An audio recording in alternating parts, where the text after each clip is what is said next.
The New York Mets have had an open spot in the rotation for the last 2 weeks and top pitching prospects dominating in AAA. Why haven't the Mets made a move, and is the lack of urgency costing them wins right now?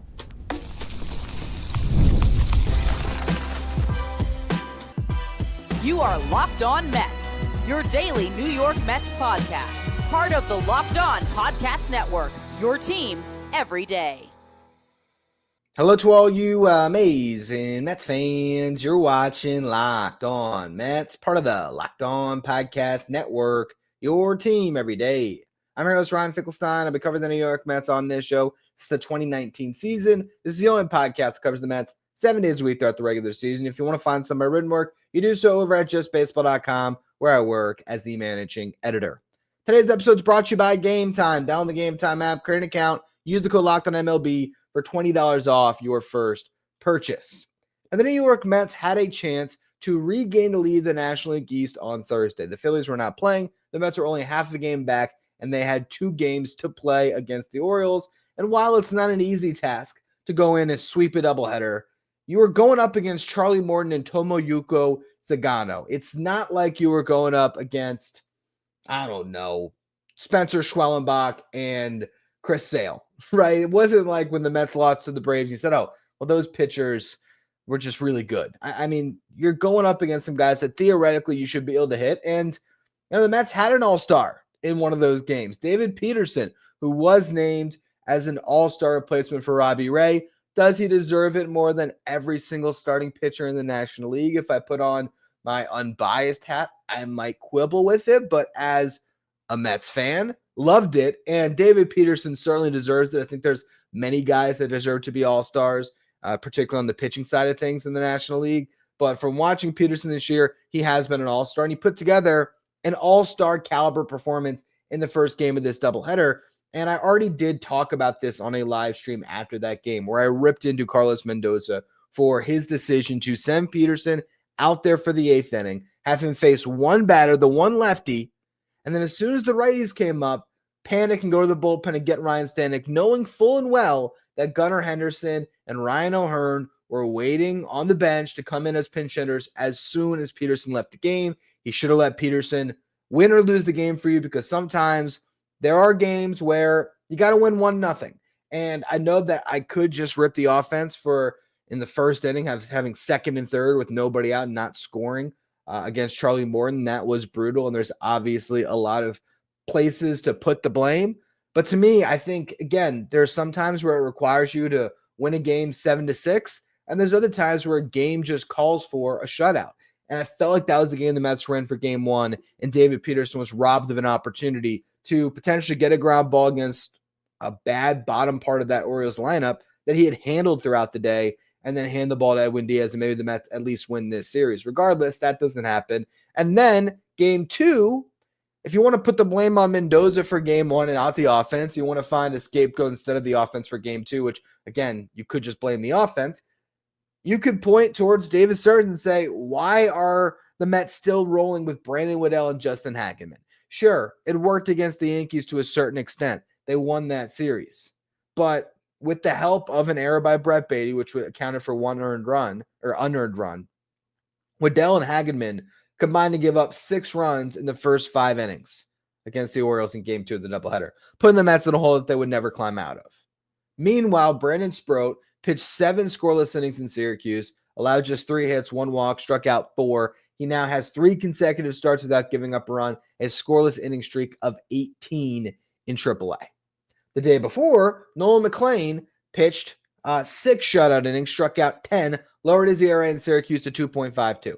Second straight start with 10 strikeouts. Starts that could have taken place in the big leagues. The Mets could have started Nolan McLean last Friday against the Yankees instead of Justin Hageman. Yes, they won that game. And we were crediting the Mets for, hey, amazing how they survived that series with Justin Hageman and Brandon Woodell. But Hageman, in the game that the Mets won, still gave up 4 runs in 4 1/3. Now, that was a good start for him, but not necessarily one where you're looking at it and say, oh, yeah, definitely. Like the Mets absolutely did the right thing. Like, no, they got by. That they're able to get around it. But at times you do wonder, are the Mets getting too cute? Are they trying to be the smartest in the room too much? Trying to patchwork it together with Brandon Waddell, Justin Hageman, Rico Garcia, Dickie Lovelady, instead of just calling up a top 100 prospect in baseball and seeing what you have. David Stearns has a methodology. He doesn't want to call up a prospect, a top prospect, without the runway to be in the rotation. Well, make a runway for him to be in the rotation. You don't need Paul Blackburn to make starts. You couldn't have possibly fathomed a runway where Nolan McLean could have gotten 5 starts before the trade deadline. I can see it. I could see the roadmap, and I did campaign for McLean to get a start for weeks on this show until I just sort of threw up my hands and said, well, they beat the Yankees. They won the series. It is something that can be frustrating when you really think about it, when you think about wasted opportunities, when you think about games that you can't get back, and when you look at a division that's very close right now. Sure, at this very moment, the Mets are not in great jeopardy of missing the playoffs altogether. And I'm going to knock on everything I have after I say that. But that's the reality. It feels like this is a team that will find their way into the dance. And maybe that's all that matters. But personally, I think winning the division is still something that should be, strive to attain. That still should be a goal for this team. It's not looking up at the Tigers in the AL Central right now, a team that's so far out ahead. No, it's a team that if you had swept the Orioles today, you'd be back in first place. These two teams are flipping back and forth. With the Braves completely free-falling yet again, it certainly seems like a 2-team race, and you should try to be the team. You should. But there's not that urgency. And I've seen a lot of Mets fans pretty pissed off after that doubleheader, watching Waddell and Hageman pitch and saying, I can't believe this. Now, I toggle both lines of thought, though, when it comes to David Stearns and the decision-making that the Mets have had this year. Because I will say, well, it's pretty incredible that they've gotten what they have gotten out of Waddell and Hageman, that they found those guys out of nowhere. But sometimes those stories of who you found out of nowhere shouldn't trump the top prospects who are highly touted and could help you. But also, I saw the first 5 starts of Christian Scott last year. Christian Scott was as highly regarded as Nolan McLean and Brandon Sproat. And mind you, to be campaigning for Sproat is to ignore the fact that it really was a mindset change 3 starts ago and pitching to Francisco Alvarez that has unlocked him. And he did not look like he was pushing for a promotion at any point prior to that. So really, it's only McLean that I think you're justified in being upset that he's not up yet. And again, Christian Scott was as good as Nolan McLean last year. And it's not like he came up and it was just a breeze. I mean, he had a 4.56 ERA. Justin Hageman is a little over 5 right now. Let me look up the starts again, because if I remember, the Mets weren't winning games with Christian Scott last year. You saw they were more aggressive. His first start was good, 6 2/3, allowed 1 run. Then he gave up 3, then he gave up 4, gave up 2, 2, 4, 2, 3, 3. So, I mean, you're looking at the runs, and yeah, he never really got hit too hard. Had a 3.90 ERA in his first month of big league action, and then he came up in July and made 4 more starts and pitched to an ERA over 5. That was the Christian Scott experience last year in 9 big league starts, a 4.56 ERA. Good, but still, it's not like he was setting the world on fire after doing so in AAA. So I don't know if Nolan McLean absolutely makes the Mets better. But I do understand the fan frustration about not getting to see it and having to watch what feels like a scheduled loss. When, especially, I think they overlooked the Orioles in this matchup because, I mean, guys like Jackson Holiday, to get the chance to hit off of a Hageman or a Waddell, they're licking their chops because there's some unproven hitters in that Baltimore lineup that feasted in the minor leagues, and you're essentially bringing up a glorified AAA arm. That's what you're doing. Good ones that have gotten some valuable outs for you. But again, I understand fans' frustration over the lack of urgency. At the same time, I don't go as far as to say David Stearns is a bad GM. David Stearns is mismanaging this franchise. You look at what's happened to this team recently, they've gotten completely decimated by injuries, and he's doing the best that he can to keep everything together and to execute a longer-term vision. And I'm not talking about longer term the next 5 years.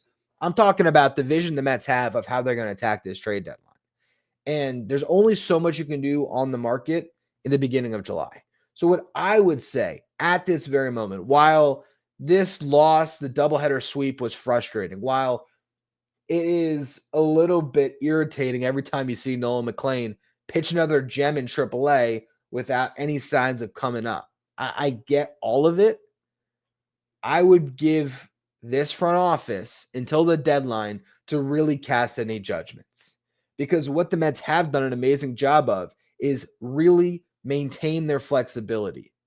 They have put themselves in a position by cultivating an incredible farm system. And you can look at the big league level and quibble, but this is a team that's a game and a half out of first place that all of a sudden has a farm system that looks like it's a top 5 farm in all of baseball. And that is a credit to the current front office. So you can't have it both ways. You can't completely knock him and say, oh, he doesn't know what he's doing, but also look at the prospects that are shining in the minor leagues that are developing really well and not give some credit to the organizational structure. So I am not of the camp of, oh, Stearns needs to go, Mendoza needs to go.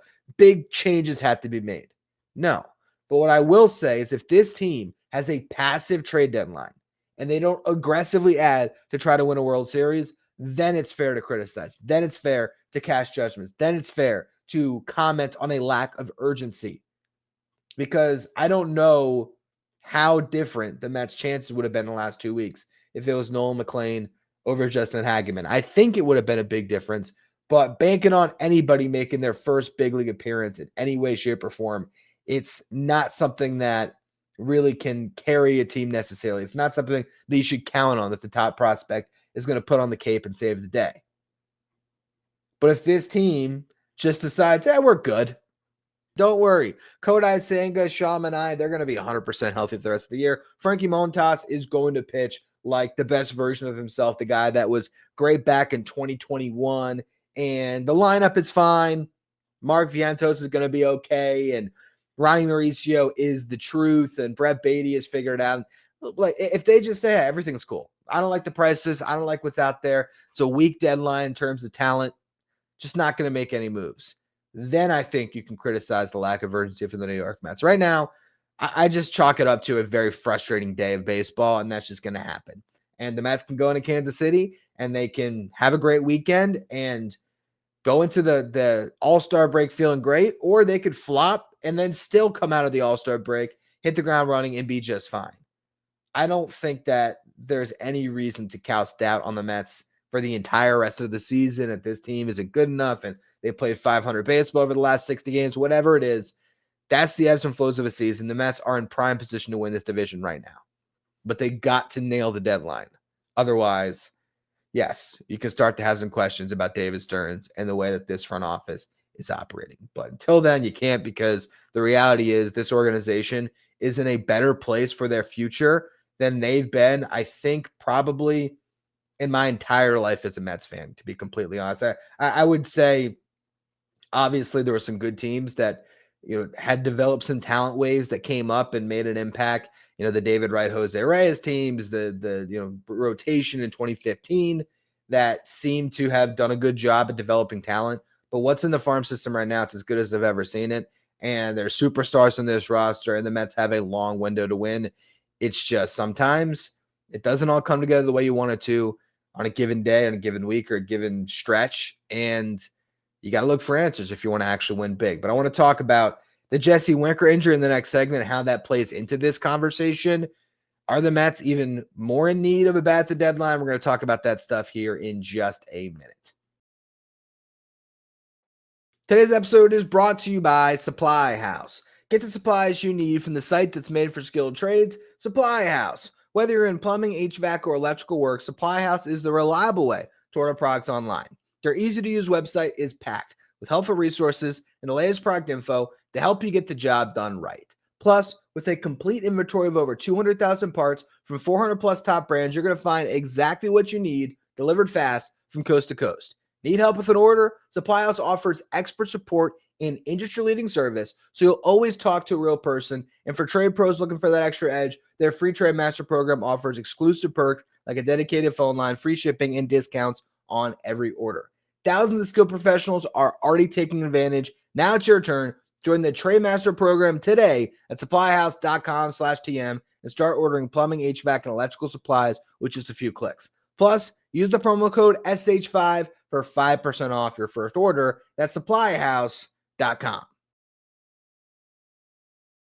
If you're watching on YouTube today, do me a favor and hit that subscribe button. Help us get closer to our next goal of 14,000 subscribers. We're getting closer and closer to being about 200 away. I appreciate all of you who continue to subscribe. So let's talk about this lineup and all of the changes that took place on Thursday. Because for one, Luis and Acuna came back. And then two, Jesse Winker, after one, a singular at bat, potentially ends up right back on the IL. Granted, he did have a couple of at-bats in the first game of the series, but it feels like just as soon as he's back, Winker walks out the door, his back locked up, and they sent him to New York for imaging. We still do not know what is going to be the result of that imaging. Is Jesse Winker day-to-day? Is he going to be joining the team in Kansas City? Is he hitting the IL for 10 days? Probably, no matter what. I'd imagine he is, and Jared Young likely replaces him as a left-handed bat on the roster. Young, in the brief time he's been back in Syracuse, has been hitting well.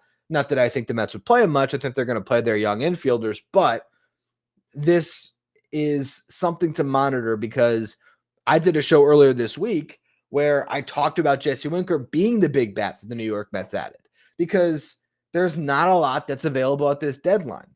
Now, all of a sudden, Ryan O'Hearn, who is one of the top bats available, and we just watched him hit for a couple days, he actually is in play. And I want to mention him now because I did a show that I already recorded for next week. It's going to be probably Monday's show, Monday's Locked On Mets, where I break down the bats that are available at this deadline that the Mets could target in a trade. And I didn't mention Ryan O'Hearn because I was imagining Jesse Winker was going to be part of this team. I think that the episode still holds true for everything else that I said, so I don't think I'm going to re-record it. But the point stands. This is a team that really could have benefited from Jesse Winker, and now you just don't know what you're going to get from him. Even if they say, he just has to be shut down for 2 weeks, and then he'll be good. Or, there's a disc that's acting up. We're going to give him some type of injection, and that's going to clear it all up. I don't know how you can have confidence in him. And that gets you into a point here where you are a Jeff McNeil injury away. We'll knock on some more wood for this show, but all of a sudden, if McNeil goes down, you got to figure out third base, second base, center field, and DH. You have 4 positions that you got to solve with all of these young infielders. And I think the decision to call up Acuna was an interesting one. It's something I talked about on the live stream, and I did a YouTube short about it. But to just reiterate, for those of you who might have missed those different pieces of Locked On Mets content, they call up Acuna. I thought he was going to be the 27th man for the doubleheader. They call him right back after 50 games, or not 50 games, around 50 plate appearances in AAA. I don't think that's enough time for him to develop as a hitter and to have figured it out and to be a starting player. But it was interesting because they promote him back at 17 days of minor league service or minor league time, where if he spends 20 days in the minor leagues, he would forfeit an option. So it would become an option year for Acuna. When you first option him, that is the starting point, but they have to spend 20 days in the minor leagues to use an option year for a player that's on a 40-man roster. So for Acuna to burn an option from him, maybe the Mets didn't want to do that because maybe they are going to shop him at the deadline. And he is right now, I'm looking at it because of when he was added to the 40, he's got 1 option left. Now, I'm not sure if that is accounting for this year or not. It's a pre-2025 number. So he would be out of options. That is a telling thing. I don't necessarily think that means he's going to get traded. I think that that's just more a matter of, hey, for our future flexibility, we wanted to send him down to get some playing time, but we trust him as a bench piece, and we want to keep that option flexible. So now he's up. The question then is, okay, so who goes down? And the funny thing is, because of the injury, maybe nobody has to. But Ronnie Mauricio is sitting at 17 days as well. So it's sort of an interesting thing to follow, how the Mets may or may not be trying to preserve options. And now I'm looking at Mauricio. He's also at 1 option. So both of these guys are at risk of losing their option. Brett Batty also 1 option left. So this is where the Mets are in a position where you are going to be locked in next year. Let's just say both Mauricio and Acuna end up going down at some point this season, which is still a distinct possibility. Batty's probably the only one who preserves an option because I don't think he goes down. But you could be going into next year where Vientos, who's already out of options, is on your roster, has to be rostered. Mauricio, out of options, has to be rostered. Acuna, out of options, has to be rostered. So now the Mets really are in a spot where they should trade one of these guys. Who's going to have the most value? What can you get? That's where the Mets are in this interesting position where, honestly, I don't think it is the worst thing for Jesse Winker to be out. Because Mark Vientos should DH every day.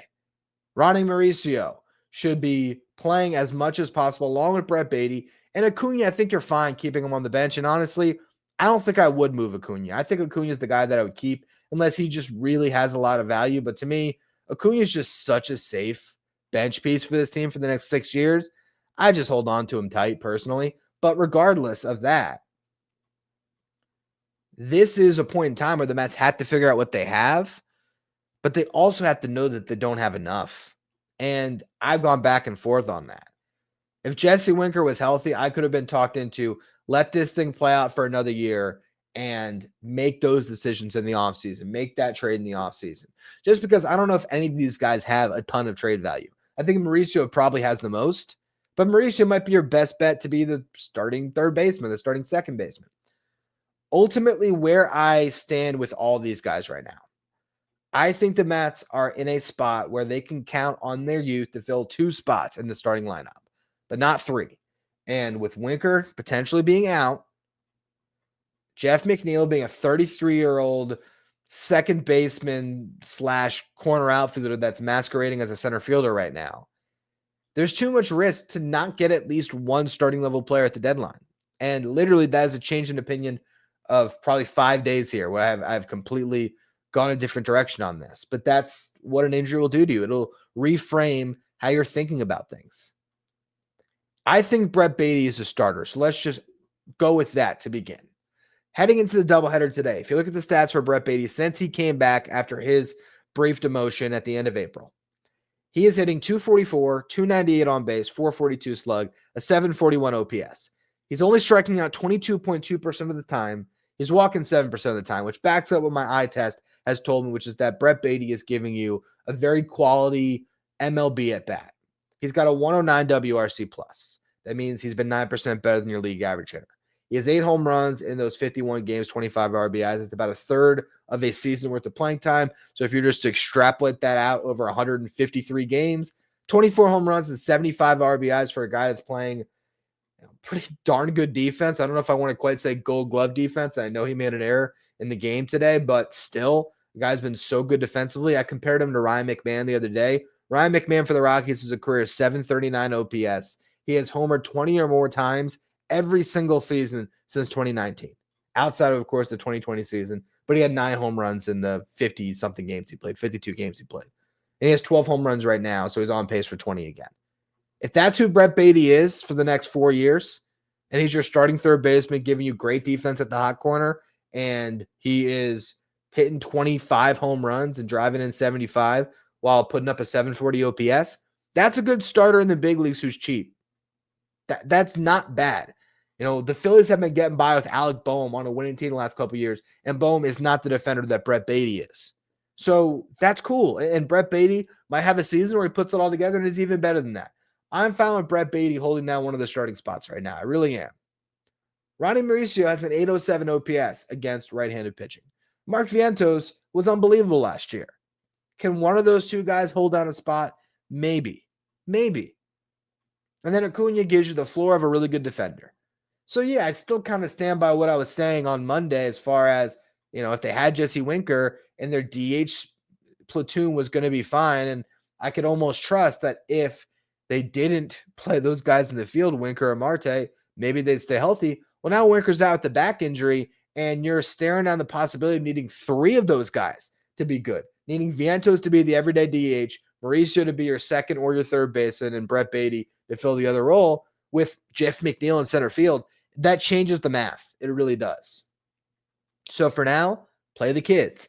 Do not jump down David Stern's throat at the moment. Give him time to operate. But at the deadline, the Mets are going to have to come up with something, whether that is a third baseman, whether that is a center fielder, whether that is a utility man. And I do talk about all of those options on the show they're going to watch on Monday. So again, that show does still hold up despite the Winker injury, but the Mets got to do something. It's just a matter of what's going to be on the table for them. But they have to pull the trigger on some type of a move because this team's depth is just not good enough, I don't think, to deal with any other blow. Any other injury happens, you're in trouble. So the Winker injury is a pretty big one, even though we don't know exactly what it is, because it just has to change your perception of him as a player this year. He just seems fragile, and it does not appear like you can trust 100% that Jesse Winker is going to be healthy for you and productive throughout the final couple months of the season. He is a wild card, and wild cards are fine as long as you're not counting on them. Close out the show, though, I, of course, want to give you your final series preview of the first half, Mets and Royals, to close out things this weekend. Talk about that here in just a minute. Have you ever decided at the last minute that you want to head to a ball game with your friends or your family? Maybe it's game day and you just suddenly had that urge to head over to Kansas City and check out the Mets and the Royals. Maybe you're not in town, but hey, when the Mets come back and David Wright's getting his jersey retired, if you want to be in the ballpark, Game Time is the easiest way to grab last-minute tickets to the game without the stress. Game Time makes buying tickets fast and simple. The prices on the app are going to drop the closer you get to game time. I don't buy my tickets until I'm walking into the ballpark. When I'm getting up to the security line, I'm on my phone. I'm viewing the seat map. I'm looking at the view of my seat before I buy, so I know exactly what to expect when I arrive. And I can buy tickets in a matter of seconds. 2 taps, I'm all set. Game Time is the official ticketing partner of Locked On MLB, making it easy to browse the app for an exciting upcoming game. Again, if you want to be there for David Wright getting his jersey retired on Saturday after the break, you want to get those tickets with Game Time. Take the guesswork out of buying tickets with Game Time. Down the Game Time app, create an account. Use the code LOCKEDONMLB for $20 off your first purchase. Terms apply. Again, create an account. Redeem the code LOCKEDONMLB. That's LOCKEDONMLB. For $20 off. Download the Game Time app today. Last minute tickets. Lowest price guaranteed. If you're an everydayer that's always tuning into the show, make sure you become a Locked On Mets insider. This is our texting service where you get updates from me anytime news breaks from the Mets. You can ask me questions anytime. Take part in our Locked On Mets sign photo giveaways and get a live graphic sent to your phone each day so you know who's in the starting lineup without ever having to go on social media. If you want to be a Locked On Mets insider, find a link in the episode description. We'll go to subtext.com/LockedOnMets. Now, the Kansas City Royals are a sub-500 team, but that does not tell the full picture of their season. Really, they're a team that had a brutal June, and the Mets can sympathize with that. Through the first 2 months of the season, the Royals were 3 games over 500. In June, they were 10 games under 500. They were 8-18, had 2 separate 6-game losing streaks.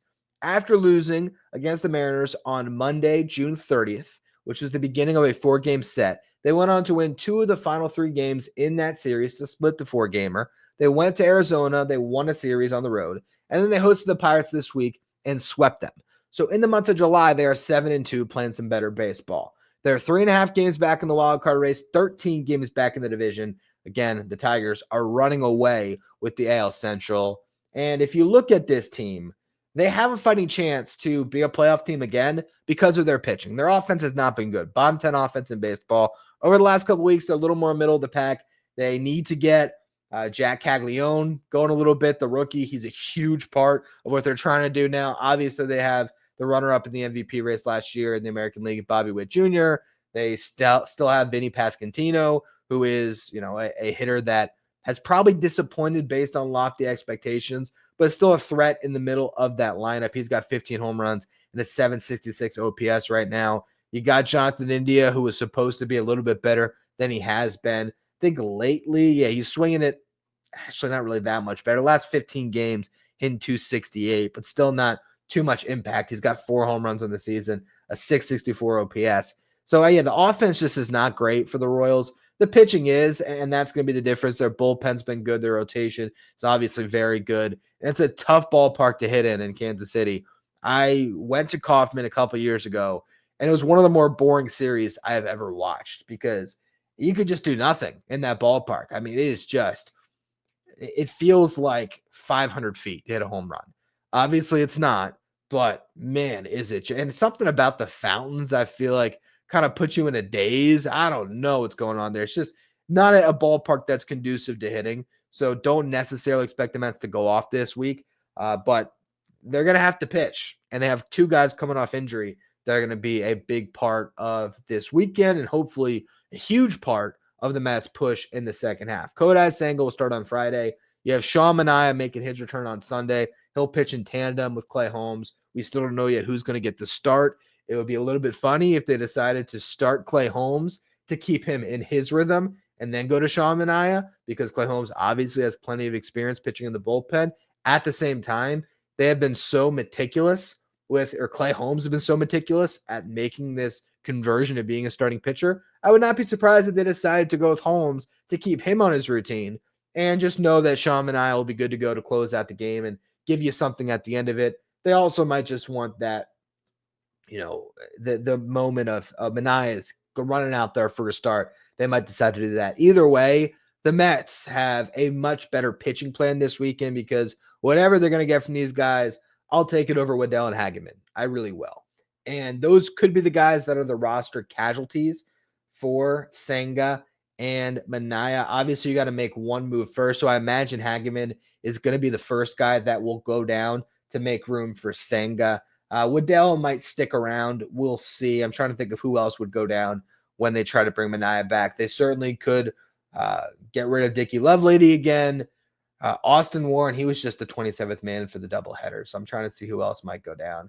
Obviously, Alex Carrillo could go down, but it seems like they like him. I also really like Rico Garcia. He reminds me of Erasmo Ramirez. He throws harder, but just when Erasmo Ramirez had that year where he was just absurdly good for the New York Mets, and it didn't really make sense, but he just threw strikes and got the job done. It sort of feels like Rico Garcia can be that guy for you. You don't want him to be your high leverage guy, but yeah, looking back, was it 2020 really? I thought that was a regular season. It's 2020. Erasmo Ramirez had a 0.63 ERA in 14 1/3 innings pitched. I'm surprised he even walked 4. But yeah, gave up one run on a solo homer. Erasmo Ramirez, what a stud. 4.37 career ERA. Good career.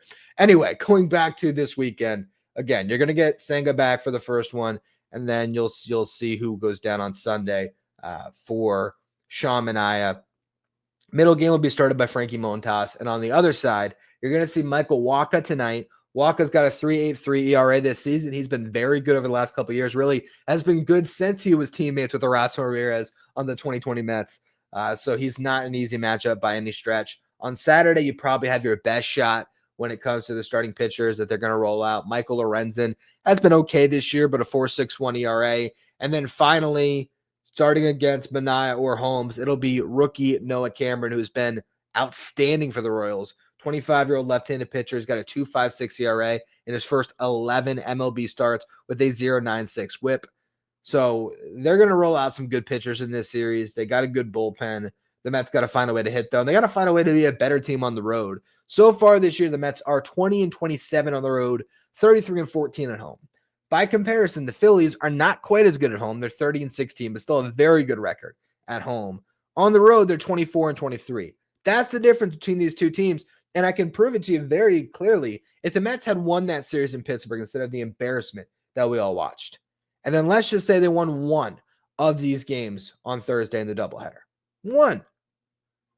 The difference in the Mets record, they would go from, instead of 20-27, they'd be 23-24 on the road, and their record, they would jump up and they would instead be a game and a half up on the Phillies instead of a game and a half back. So these games on the road that the Mets just let slip away, they add up, and they got to find a way to be better when they aren't playing home, because I don't even know if 30-14 is very sustainable in the second half. I think the Mets will continue to be a very good team at Citi Field. It's a tough play to play right now, but to ask and to expect to be almost 20 games over at home and then to be 7 games under on the road, it's just not the blueprint to being a really good team. You got to be at least 500 on the road and then, be elite at home. So we'll see if the Mets can march their way back to 500 on the road this weekend and have a good finish here. You'd like to see them just go into the break with some wind at their back and not have to sit on a frustrating road trip for a week. So we'll see what the Mets are able to do with this weekend. I will have shows for you every single day. So I'll have a show for you Saturday and Sunday mornings. I'm also going to do a live stream on Sunday after the final game of the first half, which will then allow us to sort of trigger All-Star break and all these trade deadline shows that I've been promising you. Actually, after recording this one, I'm going to be recording one on the starting pitchers the Mets should look to target at the deadline. So it's going to be a fun week ahead. Appreciate all of you for tuning in. Make sure if you're watching on YouTube, you don't want to miss out on any of your Locked On Mets content. You hit that subscribe button. Also, throw on the notification bell so you know whenever an episode drops. If you are listening on the audio side, follow, rate, and review wherever you get your podcasts. Whenever I look at these charts, I am so appreciative to see Locked On Mets consistently in the top 10 for baseball podcasts. I am so appreciative. Thank you all for tuning in. If you want to make Locked On Mets, or if you do make Locked On Mets your first listen every day, how about for a second listen, you check out Locked On MLB Game Night, the show that's going to take you on all the action in Major League Baseball with insight from our local experts. Find Locked On MLB Game Night on the Locked On MLB podcast feed, as well as the Locked On MLB YouTube channel.